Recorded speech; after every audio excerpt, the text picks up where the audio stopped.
Mister Viraj, ನೀವು ಸುಂದರಾಜ್ ಅರವಿಂದ್ ಅವರ ಶಿಷ್ಯ ಅನ್ನೋದು ಕನ್ಫರ್ಮ್ ಆಯಿತು. ನಮ್ಮಿಂದ ಯಾವ ಥರ ಹೆಲ್ಪ್ ಆಗಬೇಕು ಆ ಮಾಣಿಕ್ಯ ನಮಗೆ ಕೊಟ್ರೆ ನೀವೇ ಈಗ ಈ ಅರವಿಂದ್ ಸಾಮ್ರಾಜ್ಯಕ್ಕೆ ವಾರಸ್ದಾರ ಆಗ್ಬೋದು. ವಿರಾಜ್ ಏನೋ ಹೇಳೋಕೆ ಅಂತ ಹೊರಟಿದ್ದ, ಅಷ್ಟರಲ್ಲಿ ಅವನ ಫೋನ್ ರಿಂಗ್ ಆಯಿತು. ವಿರಾಜ್ ಕಾಲ್ ಪಿಕ್ ಮಾಡಿದ ತಕ್ಷಣ, ನೀನು ಇವತ್ತೇ ಸುರಭಿಗೆ ಡಿವೋರ್ಸ್ ಮಾಡಬೇಕು, ಪೇಪರ್ಸ್ ಎಲ್ಲ ರೆಡಿ ಇದೆ, ಸಿಟಿ ಹಾಸ್ಪಿಟಲ್ಗೆ ಬಂದು ಮೊದಲು ಸಿಗ್ನೇಚರ್ ಮಾಡು. ರೇಣುಕಾ ಹೇಳಿದ್ಲು. ಸಿಟಿ ಹಾಸ್ಪಿಟಲ್ಗ? ನೀವು ಅಲ್ಲೇನು ಮಾಡ್ತಾ ಇದ್ದೀರಾ ಅಂತ ವಿರಾಜ್ ಡೌಟಲ್ಲೇ ಕೇಳ್ದ. ಇವತ್ತು ಸುರಭಿ ಅವ್ರ ತಂದೆ ಜೊತೆ ಫ್ಯಾಕ್ಟ್ರಿಗೆ ಹೋಗಿದ್ಲು, ಸ್ಯಾಲ್ರಿ ಕೊಡ್ತಾ ಇಲ್ಲ ಅಂತ ಅಲ್ಲಿನ ವರ್ಕರ್ಸ್ ಅವರಿಬ್ರು ಮೇಲೆ ಅಟ್ಯಾಕ್ ಮಾಡಿದ್ದಾರೆ. ಸುರಭಿಗೆ ಪ್ರಜ್ಞೆ ತಪ್ಪಿತ್ತು. ಇದಕ್ಕೆಲ್ಲ ನೀನೇ ಕಾರಣ. ದಯವಿಟ್ಟು ನನ್ನ ಮಗಳಿಗೆ ಡಿವೋರ್ಸ್ ಮಾಡಿ ನಾವು ನೆಮ್ಮದಿಯಿಂದ ಬದುಕೋದಕ್ಕೆ ಅವಕಾಶ ಮಾಡಿಕೊಡು ಅಂತ ರೇಣುಕಾ ಕಣ್ಣೀರ್ ಹಾಕ್ತಾ ಬೇಡ್ಕೊಂಡ್ಲು. ತಕ್ಷಣ ವಿರಾಜ್ ಕಾಲ್ ಕಟ್ ಮಾಡಿ, mister Ajay, I have to go, I will meet you again. Rao family ಬಿಸ್ನೆಸ್ಗಳೆಲ್ಲ ಅರವಿಂದ್ ಗ್ರೂಪ್ ಆಫ್ ಇಂಡಸ್ಟ್ರೀಸ್ಗೆ ಟ್ರಾನ್ಸ್ಫರ್ ಆಗಬೇಕು, ಡೂ ದ ಅರೇಂಜ್ಮೆಂಟ್ಸ್ ಇಮಿಡಿಯೇಟ್ಲಿ ಅಂತ ಆರ್ಡ್ರ್ ಮಾಡಿ ಹಾಸ್ಪಿಟಲ್ಗೆ ಹೋದ. ಅವನ ಮುಖ ನೋಡಿದ ತಕ್ಷಣ ರೇಣುಕಾ ಮತ್ತೆ ಜಗಳ ಸ್ಟಾರ್ಟ್ ಮಾಡಿದ್ಲು. ಬಟ್ ವಿರಾಜ್ ಅವಳ ಮಾತುಗಳನ್ನು ಕಂಪ್ಲೀಟ್ ಆಗಿ ಅವಾಯ್ಡ್ ಮಾಡಿ ಬೆಡ್ ಮೇಲೆ ಮಲಗಿರೋ ಸುರೇಂದ್ರನ ಕಡೆಗೆ ನೋಡ್ದ. ಅವನ ಮೈ ಮೇಲೆ ಎಲ್ಲ ಗಾಯ ಆಗಿತ್ತು, ಬ್ಯಾಂಡೇಜ್ ಸುತ್ತಿಟ್ಟಿದ್ರು. ಅವನ ಪಕ್ಕದ ಬೆಡ್ಡಲ್ಲಿ ಸುರಭಿ ಮಲ್ಕೊಂಡಿದ್ಲು, ಅವಳಿಗೂ ಅಲ್ಲಲ್ಲಿ ಗಾಯ ಆಗಿತ್ತು. ವಿರಾಜ್ ಅವಳ ಪಕ್ಕದಲ್ಲಿ ಹೋಗಿ ನಿಂತ್ಕೊಂಡು, ಇದೆಲ್ಲ ಹೇಗಾಯ್ತು ಸುರಭಿ ಅಂದ. ಆಗ ರೇಣುಕಾ, ಅವಳನ್ನೇನು ಕೇಳ್ತೀಯ, ನಾನೆಲ್ಲ ಹೇಳ್ತೀನಿ ಕೇಳು. ಫ್ಯಾಕ್ಟ್ರಿಲಿ ವರ್ಕ್ ಪೆಂಡಿಂಗ್ ಇದೆ ಅಂತ ಅಪ್ಪ ಮಗಳಿಬ್ರು ಹೋಗಿದ್ರು, ಸಂಬಳ ಕೊಡ್ತಾ ಇಲ್ಲ ಅಂತ ಅಲ್ಲಿನ ವರ್ಕರ್ಸ್ ಇವ್ರ ಮೇಲೆ ಅಟ್ಯಾಕ್ ಮಾಡಿದ್ರು. ನಾವು ವರ್ಕರ್ಸ್ಗೆ ಸಂಬಳ ಕೊಡಬೇಕು ಅಂದರೆ ಭರತ್ ನಮಗೆ ಸಂಬಳ ಕೊಡಬೇಕು, ಆದರೆ ಅವನು ಕೊಡ್ತಾ ಇಲ್ಲ. ಅವನು ನಿನ್ನ ಮೇಲೆ ಸೇಡ್ ತೀರಿಸ್ಕೊಳ್ಳೋದಕ್ಕೋಸ್ಕರ ನಮಗೆ ಈ ಥರ ಹಿಂಸೆ ಮಾಡ್ತಾ ಇದ್ದಾನೆ. ಅಟ್ ದ ಸೇಮ್ ಟೈಮ್, ಓ ನೀವೆಲ್ಲ ಇಲ್ಲೇ ಇದ್ದೀರಾ, ನಿಮ್ಮನ್ನು ಎಲ್ಲೆಲ್ಲೋ ಹುಡುಕಾಡ್ಬಿಟ್ಟೆ ಅಂತ ಹೊರಗಿಂದ ಒಂದು ವಾಯ್ಸ್ ಕೇಳಿಸ್ತು. ತಿರುಗಿ ನೋಡಿದ್ರೆ ಭರತ್ ಅವನ ಬಾಡಿಗಾರ್ಡ್ಸ್ ಜೊತೆ ನಿಂತ್ಕೊಂಡಿದ್ದ. ಚಿಕ್ಕಪ್ಪ, ದಯವಿಟ್ಟು ನನ್ನನ್ನು ಕ್ಷಮಿಸ್ಬಿಡಿ. ಫ್ಯಾಕ್ಟ್ರಿಲಿ ವರ್ಕರ್ಸ್ ಎಲ್ಲ ಸೇರಿ ನಿಮ್ಮ ಮೇಲೆ ಹಲ್ಲೆ ಮಾಡಿದ್ದಾರೆ ಅನ್ನೋ ವಿಷಯ ಗೊತ್ತಾಯ್ತು. ಆ ಟೈಮಲ್ಲಿ ನಾನು ನಿಮ್ಮ ಜೊತೆ ಇರಬೇಕಿತ್ತು ಅಂತ ಹೇಳ್ದ. ಸಾಕು ಭರತ್, ನಿನ್ನ ನಾಟಕ ಸಾಕು. ಇಷ್ಟೆಲ್ಲ ಮಾಡಿದ್ದು ನೀನೇ ಅಂತ ನಮಗೆಲ್ಲ ಚೆನ್ನಾಗಿ ಗೊತ್ತು. ಒಳ್ಳೆ ಒಂಥರ ಡ್ರಾಮಾ ಮಾಡಬೇಡ ಅಂತ ಸುರಭಿ ಕೋಪದಿಂದ ಗುಡುಗುದ್ಲು. ಬಟ್ ಅವಳ ಮಾತನ್ನ ಭರತ್ ಅವಾಯ್ಡ್ ಮಾಡಿ, ಚಿಕ್ಕಪ್ಪ, ಸಾಲನೆಲ್ಲ ನಾನೇ ತೀರಿಸ್ತೀನಿ. ಹಾಗೆ ಗೋವಿಂದ್ ಕುಟುಂಬದವ್ರ ಜೊತೆ ಮಾತಾಡ್ತೀನಿ. ವಿಷ್ಣು ಜೊತೆ ಸುರಭಿ ಮದುವೆ ಮಾಡೋಣ, ಆಗ ನಿಮ್ಮ ಪ್ರಾಬ್ಲಮ್ಸ್ ಎಲ್ಲ ತಾನಾಗೆ ಸಾಲ್ವ್ ಆಗುತ್ತೆ ಅಂತ ಹೇಳ್ದ. ಅವನ ಮಾತು ಕೇಳಿ ಸುರಭಿಗೆ ಪಿತ್ತ ನೆತ್ತಿಗೇರಿತ್ತು. ನಿನ್ನ ಬಿಟ್ಟಿ ಅಡ್ವೈಸ್ನ ಸ್ಟಾಪ್ ಮಾಡು ಭರತ್, ಬಾಯಿ ಮುಚ್ಕೊಂಡು ಇಲ್ಲಿಂದ ಹೊರಡು ಅಂತ ಕಿರ್ಚಿದ್ಲು. ನೋಡಿ, ನಾನು ಹೇಳೋಷ್ಟು ಹೇಳಿದ್ದೀನಿ, ಇನ್ಮೇಲೆ ನಿಮಗೆ ಬಿಟ್ಟಿದ್ದು. ಸಾಲ ಕೊಟ್ಟಿರೋ ಬ್ಯಾಂಕ್ನವರು ಮನೆ ಬಾಗ್ಲಿಗೆ ಬಂದರೆ ಅದಕ್ಕೆ ನೀವೇ ಜವಾಬ್ದಾರಿ ಅಂತ ಭರತ್ ಬ್ಲ್ಯಾಕ್ ಮೇಲ್ ಮಾಡೋ ಥರ ಹೇಳ್ದ. ಈ ಕಡೆ ವಿರಾಜ್ ಮತ್ತೆ ಶಾಂತನಾಗಿ, ಸುರಭಿ, ಡೋಂಟ್ ವರಿ, ನಾನಿದ್ದೀನಿ.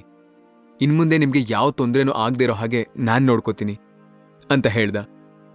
ಅವನ ಮಾತು ಕೇಳಿ ಸುರಭಿಗೂ ಸ್ವಲ್ಪ ಸಮಾಧಾನ ಆಯಿತು. ರಾವ್ ಗ್ರೂಪ್ನ ಎಲ್ಲ ಡೈರೆಕ್ಟರ್ಸು ಎಮರ್ಜೆನ್ಸಿ ಮೀಟಿಂಗ್ ಅಟೆಂಡ್ ಮಾಡಿದ್ರು. ಯಾಕಂದ್ರೆ ಒಂದೇ ಒಂದು ಗಂಟೆಯಲ್ಲಿ ಕಂಪ್ನಿ ಶೇರ್ಸ್ ಎಲ್ಲ ಡೌನ್ ಆಗಿತ್ತು. ಸಡನ್ ಆಗಿ ಯಾಕೆ ಹೀಗಾಗ್ತಿದೆ ಅಂತ ಯಾರಿಗೂ ಗೊತ್ತಿರಲಿಲ್ಲ.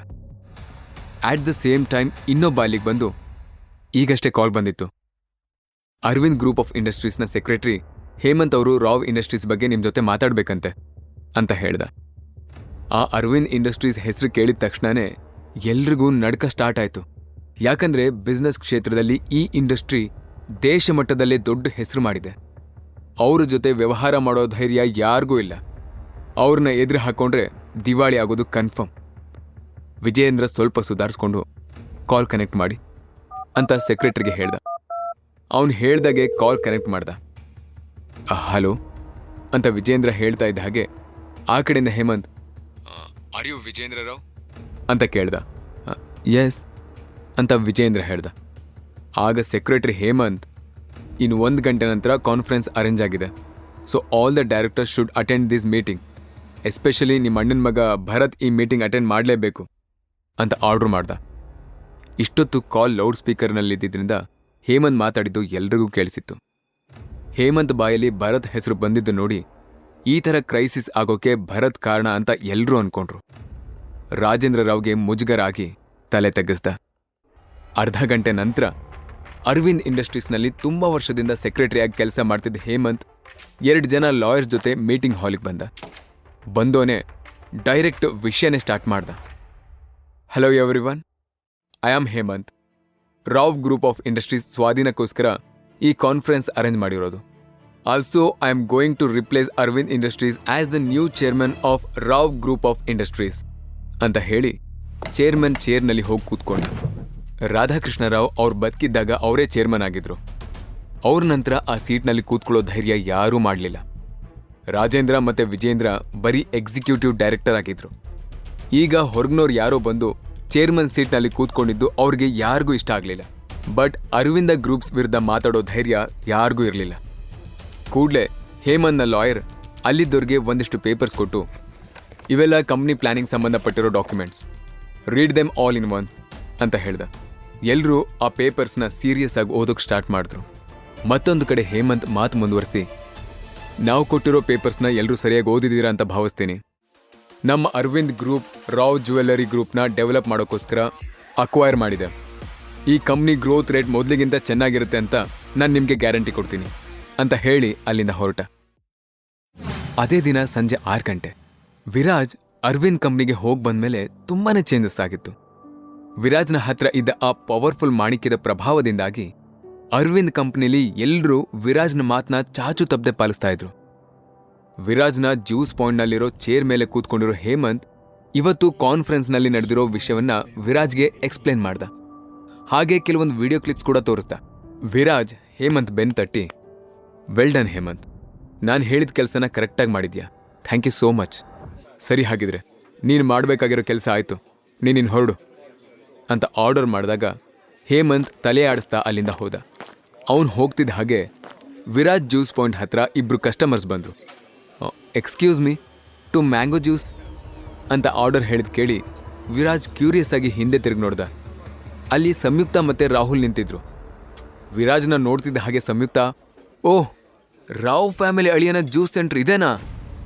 ಹೇಯು, ಏನು ಮುಖ ನೋಡ್ತಾ ಇದೆಯಾ, ಮ್ಯಾಂಗೋ ಜ್ಯೂಸ್ ತಗೊಂಡ್ಬಾ ಅಂತ ಹೇಳಿದಾಗ ವಿರಾಜ್ ಏನೂ ಮಾತಾಡದೆ ಒಳಗೆ ಹೋದ. ಸ್ವಲ್ಪ ಹೊತ್ತಾದ್ಮೇಲೆ ವಿರಾಜ್ ಅವರಿಬ್ರಿಗೂ ಜ್ಯೂಸ್ ತಂದುಕೊಟ್ಟ. ರಾಹುಲ್ ಒಂದು ಸಿಪ್ ಕುಡಿತಾ ಇದ್ದ ಹಾಗೆ ಥೂ ಅಂತ ಉಗ್ದ.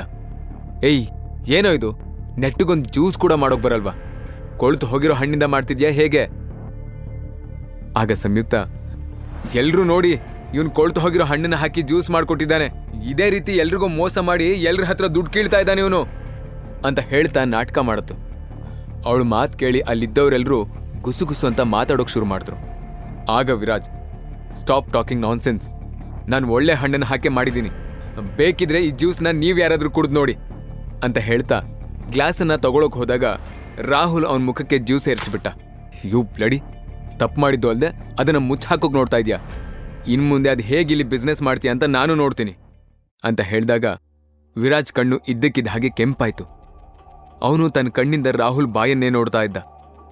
ರಾಹುಲ್ ಒಂದೇ ಸಮನೆ ವಟ ವಟ ಅಂತ ಬೈತಾ ಇರುವಾಗ ಅವನ ಮಾತು ಸಡನ್ನಾಗಿ ಸ್ಟಾಪ್ ಆಯ್ತು. ಅವನು ಎಷ್ಟೇ ಟ್ರೈ ಮಾಡಿದ್ರೂ ಅವನ ಬಾಯಿಂದ ಮಾತು ಹೊರಗೆ ಬರಲೇ ಇಲ್ಲ.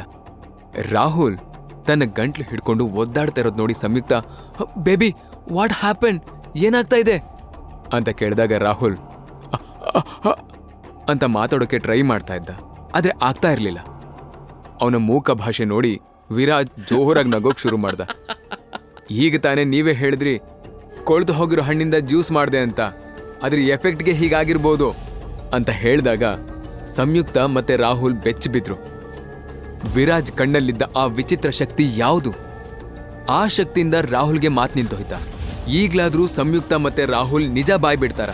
ಕೇವಲ ಪಾಕೆಟ್ FM ನಲ್ಲಿ ಈಗಲೇ ಡೌನ್ಲೋಡ್ ಮಾಡಿ ಹಾಗೂ ಕೇಳಿ ವಿರಾಜ್ನ ಅದ್ಭುತ ಕತೆ ವೀರಮಾಣಿಕ್ಯ. ಲಿಂಕ್ ಡಿಸ್ಕ್ರಿಪ್ಷನ್ ನಲ್ಲಿ ಇದೆ.